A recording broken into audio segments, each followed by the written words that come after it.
They tried to cross the Strait of Hormuz. They read the Truth Social post. They believed Trump. They really thought Trump was serious about crossing the Strait of Hormuz. And then boom, boom, Indian oil tanker fired upon by IRGC Navy gunboats and forced to turn around after attempting to cross the Strait of Hormuz without Iranian approval. Sepa Navy. This is Motoring Afghan Marhedal. You gave me clearance to go. My name second on your list.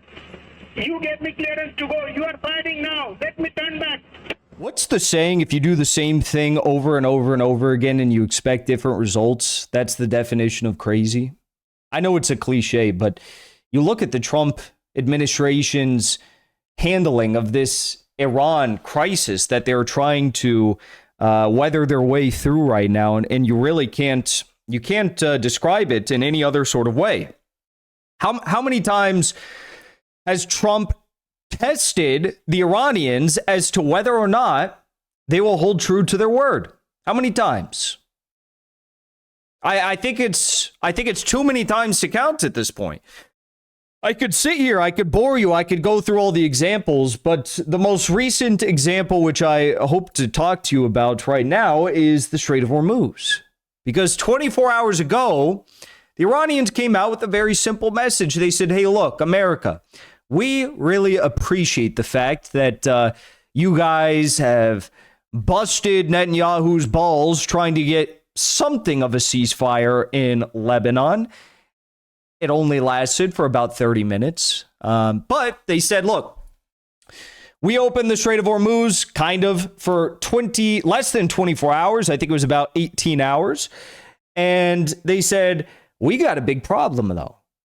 After 18 hours, we tried to send our Iranian vessels out, and they got stopped again by the U.S. blockade, which means that if you don't open up the Strait of Hormuz, if you don't stop this U.S. naval blockade of Iranian ships trying to exit into international waters, then we're just going to shut down the Strait of Hormuz again. And also, isn't it funny, the U.S., the big, bad, scary, terrifying, stronger than everyone else, U.S. Navy, right? They won't even seize a single Iranian vessel. They won't seize them. They were very comfortable seizing the vessels of Venezuela. You know, Venezuela doesn't have the capacity to launch missiles, at these U.S. Navy personnel that are sitting right off their coast, at least in any meaningful capacity. So they were very comfortable seizing these Venezuelan ships. But Iran, well, we'll tell you to go back to the Iranian ports, but we're definitely not going to be seizing your ships, right? Well, anyways, less than 24 hours after that threat was made, guess what happened? Okay, let's bring you that breaking news out of Iran this hour. And Tehran has closed the Strait of Hormuz again. The Iranian Revolutionary Guard Corps says the strait has reverted to its previous state, meaning the waterway is again closed and under the control of Tehran. They say that is because of U.S., quote, piracy, as they put it, as Washington has continued to enforce its blockade of Iranian ships and ports. The strait had been declared open to commercial shipping on Friday by Iran, and some ships had already begun to transit. Who would have thought, the Iranians stay true to their word yet again. They shut it down. Here's their official announcement on the matter. And keep in mind, it's like, you're going to have these dipshits on CNN, BBC, Fox News who are going to look at this stuff and they're going to be like, oh my God, they were actually so close to getting a ceasefire, and then they provoked America once more by shutting down the Strait of Hormuz. How could they? It's like, no. Follow the news.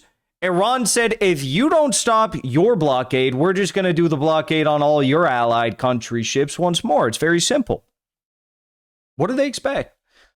Unfortunately, the Americans, with their repeated record of breaching promises, continue to engage in piracy and banditry under the guise of a so-called blockade. For this reason, control of the Strait of Hormuz has returned to its previous state, and this strategic waterway remains under the strict management and control of the armed forces. As long as the United States does not enable the complete freedom of movement of vessels from Iran to its destinations and from its destinations to Iran, the situation in the Strait of Hormuz will remain strictly controlled and in its previous state. Well, there was 2 tankers today, 2 genius crews of Indian seamen who decided that, President Trump says that we can cross. President Trump, I just checked his Truth Social post. He said we can cross the Strait of Hormuz. And this is what they did. They tried to cross the Strait of Hormuz. They read the Truth Social post. They believed Trump. They really thought Trump was serious about crossing the Strait of Hormuz. And then boom, boom, Indian oil tanker fired upon by IRGC Navy gunboats and forced to turn around after attempting to cross the Strait of Hormuz without Iranian approval. And almost, like a gift from God, we have the audio recording. I'm not making this up. This is a real audio recording of the captain of one of those Indian tankers in the very moments that they were being fired upon by these Iranian gunboats as they tried to illegally cross the Strait of Hormuz. Take a listen. Sepa Navy.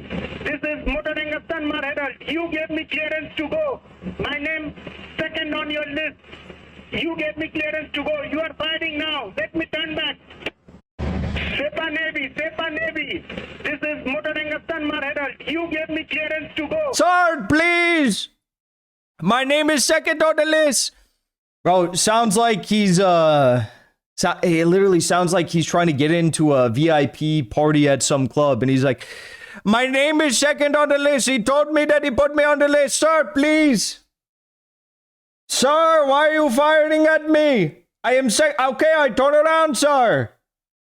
My name second on your list. You gave me clearance to go. You are fighting now. Let me turn back.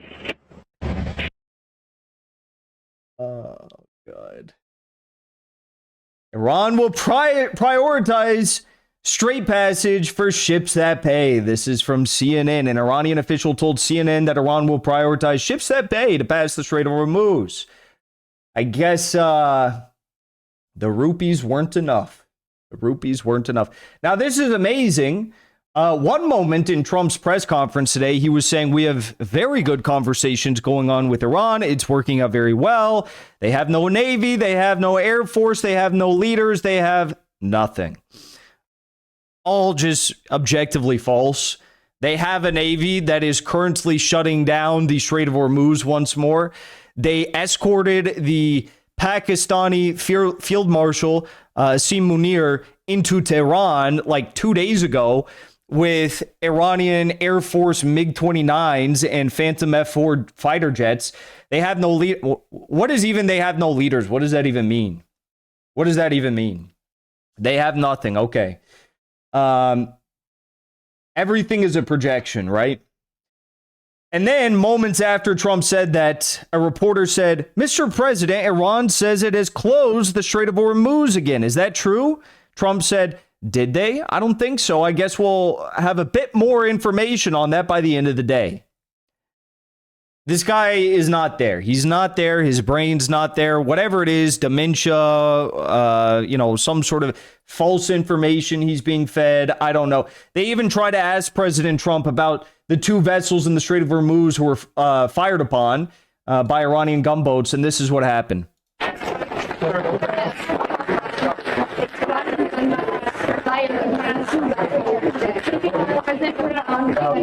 Thank you very much, David. Thank you, guys. Time to get out. No questions about Iran. He has no idea what's going on. And also, like, as if the U.S. naval blockade wasn't enough, right? Israel violated the Lebanon ceasefire 8 times in only 30 minutes. They're blowing up hospitals. They sieged the city of Bin Jebel. They're, I saw one of the craziest videos I've seen. There was a young Lebanese man in his car. As I understand it, he was driving back to the south of Lebanon. He was in the passenger seat. And Israeli, intelligence, military intelligence, whatever it was, they called him and they said, would you rather die alone or would you rather die with your family in the car? And they hung up and he got out of his car. He ran out of his car and someone was filming from behind.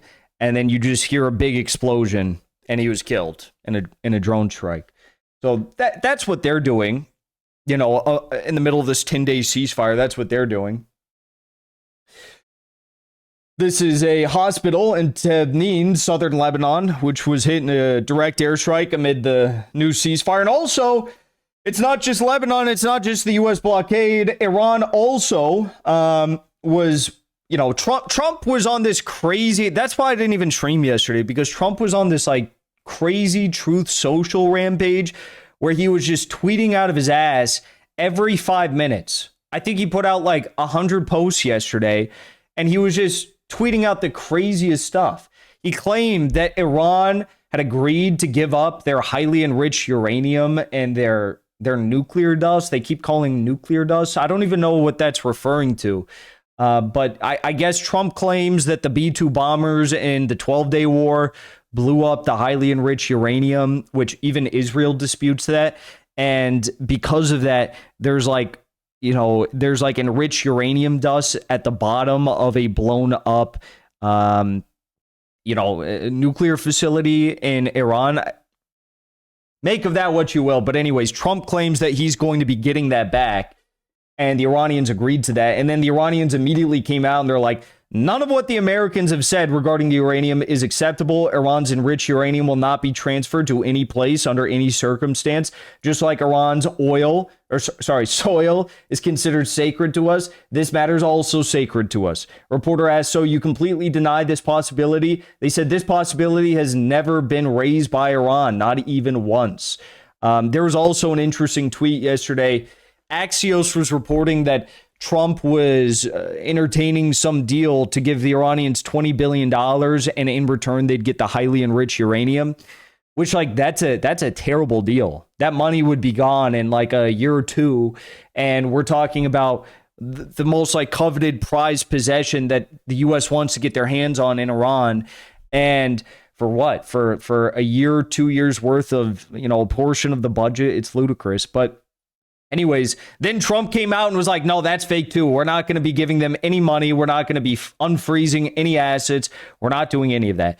So, you know, there's literally nothing is going to happen. We're going back to war. I'm not a betting guy, but if I was, I would put all my money on the line that we're going back to war. I'm not a betting guy. Don't do that. Don't bet. Don't do that. Right? But if I was, I'd feel pretty confident in that. Before you leave, I want to say thank you for the support, because after 2 years of being banned, we are finally back home on YouTube. So be sure to subscribe to our channel and also join as a member on our channel using the link at the top of the description. I rely on the generous support of viewers like yourself to get the truth out to as many people as possible. You can also support the show on Locals or Give Sin Go. The mainstream media and the powers that be are never going to stop attacking us for bringing the truth to as many people as we do. Thank you so much for your support.